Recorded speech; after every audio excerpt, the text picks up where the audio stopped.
Hello అందరికీ, ఎలా ఉన్నారు అందరూ? ముందుగా అందరికీ వినాయక చవితి శుభాకాంక్షలు.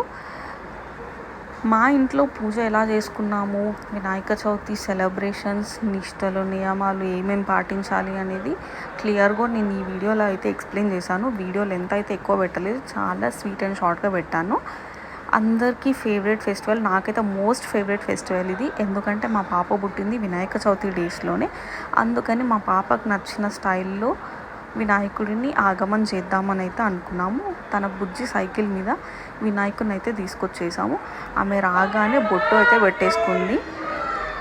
మా ఇంటి ముందే వినాయకుడిని పెట్టారు. సో అట్లా డిస్టర్బెన్స్ అయితే వస్తుంది, ఏం చేయలేము ఇంకా దాన్ని. సో మా పాప ఇట్లా జాగ్రత్తగా వినాయకుడిని పట్టుకొని లోపలికైతే తెచ్చేసింది. ఎంత క్యూట్గా పట్టుకుంది కదా. మేమైతే మట్టి వినాయకుడిని తెచ్చుకొని పూజ చేసుకున్నాం అన్నమాట. ఇంట్లో పూజ చేసుకునే వాళ్ళు మ్యాక్సిమం మట్టి వినాయకుడిని తెచ్చుకొని పూజ చేసుకోండి. బయట అయితే పెద్ద పెద్ద విగ్రహాలు పెడుతున్నారు. ఆ కెమికల్స్ మనం అవి రిస్ట్రిక్ట్ చేసినా కూడా ఎవరికి నచ్చినట్టు వాళ్ళు చేసుకుంటారు. కానీ ఇంట్లో మన చాయిస్ కదా. సో మ్యాక్సిమం అందరూ మట్టి వినాయకుడిని ప్రిఫర్ చేయండి. మనం ఫ్యూచర్ జనరేషన్స్ని అయితే సేవ్ చేసినట్టు అవుతాము. సో వినాయకుడిని తెచ్చి పెట్టుకున్న తర్వాత పసుపు గౌరమ్మనైతే చేసుకోవాలి. ఇట్లా ఖచ్చితంగా పసుపు గౌరమ్మని అయితే పెట్టుకోవాలండి.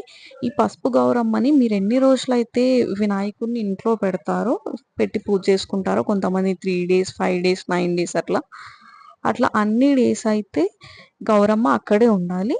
తర్వాత వినాయక చవితి నిమజ్జనం తర్వాత ఆ పసుపు గౌరమ్మని బియ్యం డబ్బాలో పెట్టుకోవచ్చు. లేదు అంటే తులసి మొక్క ఉంటుంది కదా ఇంట్లో, ఆ తులసి మొక్కకి మొదల్లో అయినా వేసుకోవచ్చు.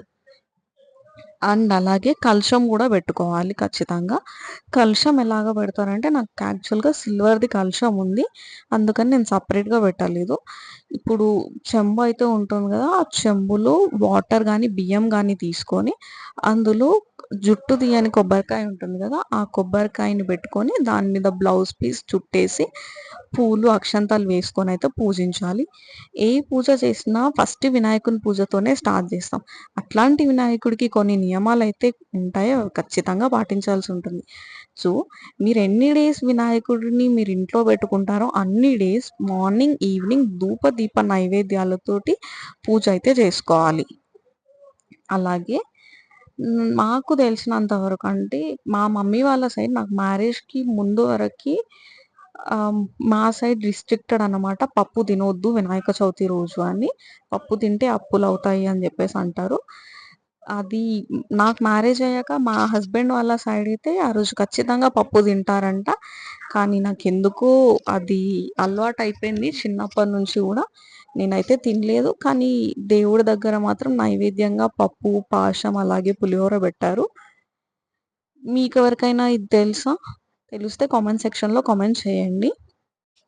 గణపతి పూజ అయితే అబ్బాయిలే చేయాలి అని చెప్పేసి అంటారు.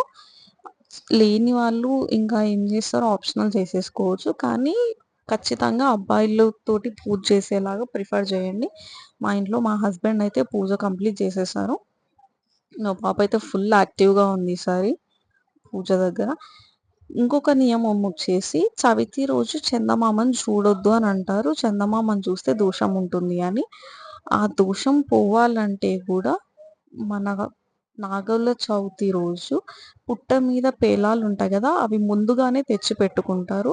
ఆ పుట్ట మీద పేలాలు తింటే దోషం పోతుంది అని. తిని చందమామని చూసినా దోషం ఏమీ ఉండదని కూడా అంటారు. అలాగే చవితి రోజు పూజ అంతా కంప్లీట్ చేసుకున్న తర్వాత ఆ అక్షంతలు వేసుకున్నా కూడా దోషం పోతుంది అని చెప్పి కూడా అంటారు.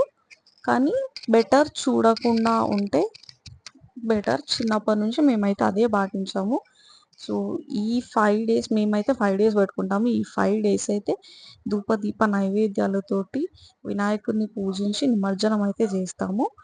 మా ఇంట్లో అయితే పూజ చాలా బాగా సెలబ్రేట్ చేసుకున్నాము. మీరు మీ ఇంట్లో సెలబ్రేషన్స్ ఎలా చేసుకున్నారు, ఏమేమి నైవేద్యాలు ప్రిపేర్ చేశారు ఏంటి అనేది కామెంట్ సెక్షన్లో అయితే కామెంట్ చేసేయండి. సో ఈ వినాయక చవితి 9 డేస్ అయితే మన ఛానల్లో షార్ట్ వీడియోస్, లాంగ్ వీడియోస్ కూడా పోస్ట్ చేశాను. ఇప్పటివరకు మన ఛానల్ని ఎవరైతే సబ్స్క్రైబ్ చేసుకోలేదు, సబ్స్క్రైబ్ చేసుకొని లైక్, షేర్, కామెంట్ అయితే చేసేయండి.